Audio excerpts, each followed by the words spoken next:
From the Northway Bank Online Newsroom, I'm Gare McKenzie. This local and regional news update is brought to you by Northway Bank. Get big savings close to home with Northway Bank's Community Sense digital coupon book, filled with valuable money-saving coupons from hundreds of Northway Bank business customers. Visit northwaybank.com for more info. Northway Bank with 17 locations throughout New Hampshire. The people you know, the bank you trust. Member FDIC, equal housing lender. The town of Conway will use several $1,000s to better protect and preserve historic sections of Redstone, including the former rock quarry. The town applied for and has been accepted a grant of $5,000 from the Gibson Woodbury Charitable Foundation. The foundation was established in 2010 to support the ideals of its founders, Harvey D. and Helen W. Gibson, and Wendell D. and Evelyn S. Woodbury, to enhance the vitality and wellness of all Mount Washington Valley residents through charitable giving to nonprofits. Conway Selectmen formally accepted the grant money last week.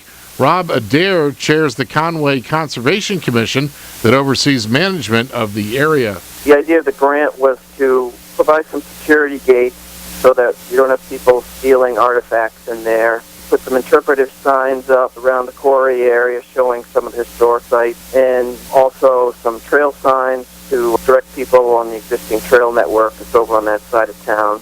The money will also be used to build a small bridge over a bog. The area is about 450 acres and extends from the edge of Puddin Pond off North-South Road east to the quarry.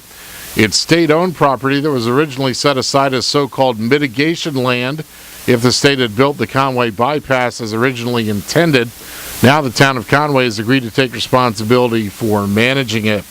Adair's commission oversees a coalition of groups that have an interest in using and protecting the area, including the White Mountain chapter of the New England Mountain Biking Association, the Redstone Historic Committee, and the Mountain Meadow Snowmobile Riders Club. Historian and avid bike rider Steve Swenson has frequently expressed his concern about lack of security in the area.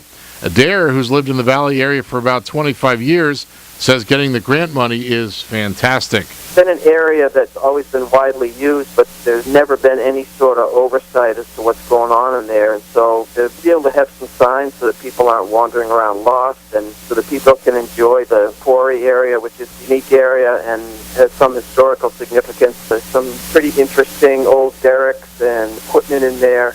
A lot of people aren't really aware what a little gem we have of a kind of an historical park. He says the area basically needs a little sprucing up, and it will then be quite an asset to the town of Conway.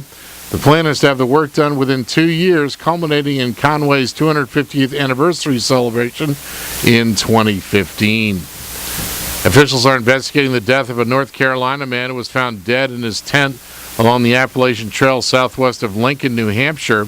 New Hampshire State Police say 2 hikers reported finding an unresponsive man in the town of Warren about 8:30 yesterday morning. When police arrived, they found 54-year-old Robert Acola of Raleigh dead in his tent. Police say he appears to have died of natural causes, and his death is not considered suspicious. In Maine news, Maine's Environmental Department wants to opt out of some anti-smog regulations. The Portland Press-Herald reports the state's Department of Environmental Protection is asking for approval from the federal government to exempt new or newly created industrial polluters from federal Clean Air Act measures designed to reduce ground level ozone. Under the proposal, the state would avoid some of the requirements upheld by the Ozone Transport Region, an agreement made by several northeastern states to help reduce pollution. Environmental advocacy groups like Maine's Sierra Club are calling on the department to hold a public meeting on the proposal. In a written statement, the groups say the proposal would result in more air pollution that could harm Maine citizens, especially the elderly. In sports, Toronto Blue Jays AA outfielder Brian Van Kirk has been suspended for 50 games without pay after a second violation of the minor league drug prevention and treatment program for drug abuse. And the Tampa Bay Rays beat the Boston Red Sox again 2-1 last night in Boston. In the weather today, partly sunny, highs in the upper 70s. Light winds becoming northwest around 10 miles per hour this afternoon. Partly cloudy in the evening tonight, then becoming mostly clear. Lows in the lower 50s, mid-50s in southern Carroll County with light winds. And mostly sunny on Wednesday, highs in the upper 70s.